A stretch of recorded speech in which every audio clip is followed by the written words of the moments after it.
যে সন্দেশখালী থানার জেদিয়াখালীতে স্বপন মণ্ডল পিতা পুলিন মণ্ডলের পুত্র ছেলে, তিনি একজন বিজেপি কর্মী।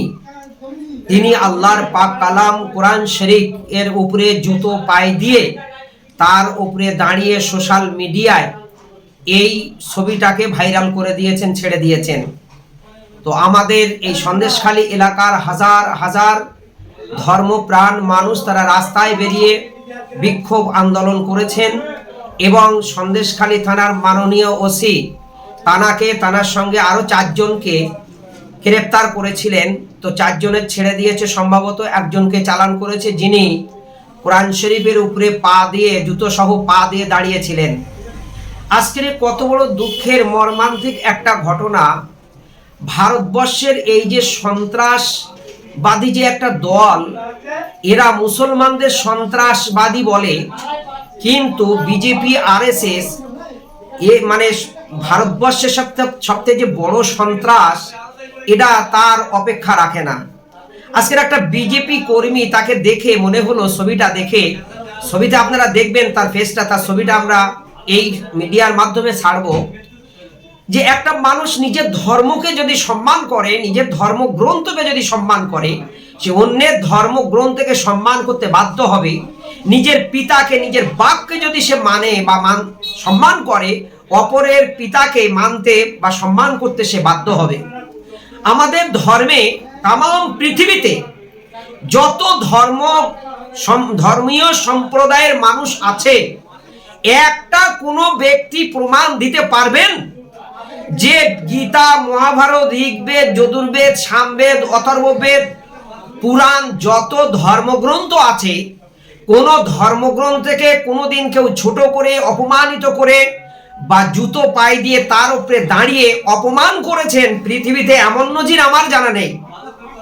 আজকের এরা কত বড় সন্ত্রাস, কত বড় মৌলবাদ, জঙ্গি, দেশদ্রোহী, দেশের দুশ্মন, দেশের কলঙ্ক, ধর্মের দুশ্মন, মানুষের দুশ্মন, যে আজকের এরা কি প্রশিক্ষণ পাচ্ছে যে কোনোভাবে মুসলমানদেরকে দমানো যাচ্ছে না, মুসলমানদের শেষ করা যাচ্ছে না, মুসলমানদের কোরআন শরীফকে শেষ করা যাচ্ছে না। তো এই রকম করে কি শেষ করা যায়? পৃথিবীর কোটি কোটি মানুষের মাদ্রাসা, তালবে ইলম থেকে শুরু করে পৃথিবীর কোটি কোটি মুসলমানের অন্তরে কোরআন শরীফ সংরক্ষিত রয়েছে। তুমি তামাম পৃথিবীর কোরআন শরীফগুলোকে পুড়িয়ে দাও, শেষ করে দাও, খতম করে দাও, জ্বালিয়ে দাও, পুনরায় আমরা 1 ঘন্টার মধ্যে লক্ষ কোটি কোরআন শরীফকে উদ্ধার করব। পৃথিবীতে অন্যান্য ধর্মের যত ধর্মগ্রন্থ আছে, আমি বিশ্ব মানব কল্যাণ ইসলামিয়া ট্রাস্টের সাধারণ সর্বভারতীয় সভাপতি মাওলানা আব্দুল্লাহ হিল মারুফ বলছি, চ্যালেঞ্জ করছি, অন্যান্য কোন ধর্মগ্রন্থ যদি সবকিছু জ্বালিয়ে পুড়িয়ে শেষ করে আটলান্টিক মহাসাগরে ফেলে দেওয়া হয়, পুনরায় উদ্ধার করা যাবে না। তাহলে আপনি চামচিকে হয়ে আপনি পাহাড়ের গায়ে ধাক্কা মারছেন, আপনি কোরআন শরীফকে অপমান করে মুসলমানদের ভাবা বিবেকের উপরে, মুসলমানদের যে সম্মানীয় একটা কালাম পাক আমাদের জীবনের থেকে, যাকে আরো আমরা বেশি ভালোবাসি, তাকে তুমি অসম্মান করছো। তোমার ওই পায়ে পচন ধরবে, তুমি মৃত্যুর আগে দেখে নিও। পৃথিবীতে বড় বড় মায়ের লালেরা এসেছেন, ইসলামকে মেটাতে যে নিজে মিটে গেছে, মুসলমানদের মেটাতে যে নিজে মিটে গেছে। তুমি অপেক্ষা করো, আরএসএস, বিজেপিরা, তোমরা সাবধান হয়ে যাও। আগামী দিনে কিন্তু তোমাদের কড়াই গন্ডায় হিসাবটা আমরা বুঝে নেব।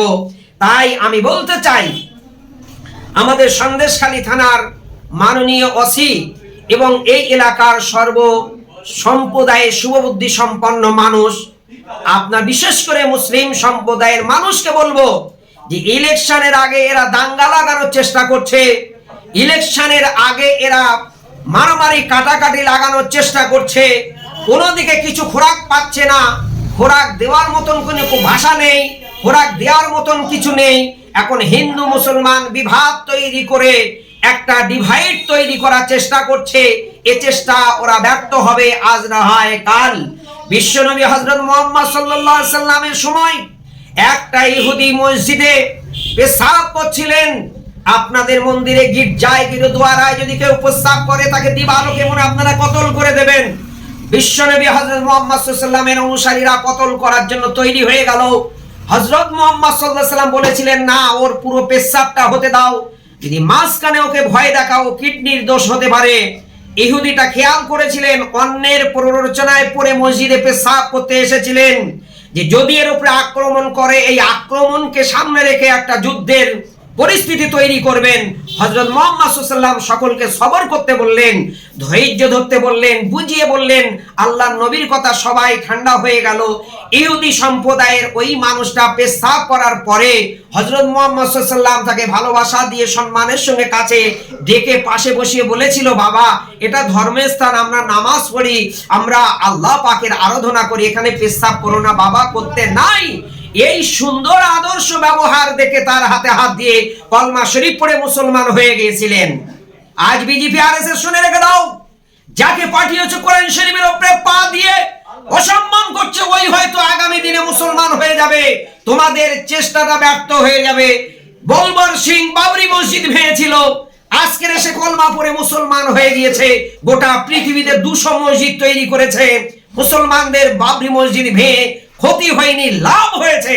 তাই আমি বলতে চাই, আগামী দিনে এই সমস্ত শয়তানি অভিসন্ধি থেকে বিরত থাকুন, তা না হলে আপনাদের অস্তিত্ব আগামী দিনে আমার ভারতবর্ষের মানুষ আপনাদের আটলান্টিক মহাসাগরে ছুড়ে ফেলে দেবে।